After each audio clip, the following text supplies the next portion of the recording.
কি বলছি তুই এটা খাল্লা ভরা তুই সব সময় টিকটক কেন পরে আছিস তুই জানিস না তোর বাপ মাঠে গেছে লাউরি লেগে যেতে হবে কি করবো তুই পড়াশোনা না করবি তো তোর বাপ মোর গয়া তুই আমার গয়া থাকবি নাকি আমি কোথায় নাকি আপন করে থাকবো আমি একটা ইউটিউবে ভিডিও বানিয়ে মেলা ইউটিউবার হলে তো পড়াশোনা না করলে ভবিষ্যতে কিছু হইতে পারবি নাকি তুই দেখিস তো আমি একদিন মেলে লাখ লাখ টাকা তখন তো আমি শাড়ি গয়না নিয়ে দিব গে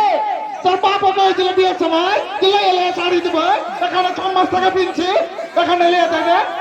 হয়েছে স্কুল যা প্রাইমারি স্কুল পড়ে আসবি আর ওকে আসার জন্য খিচুড়ি দিছে খিচুড়ি খালি নিয়ে আসবি তোর কোনো মুখে ভাষা আছে রে সব পড়া পড়া খিচড়ি লাগছে না পড়বি আমি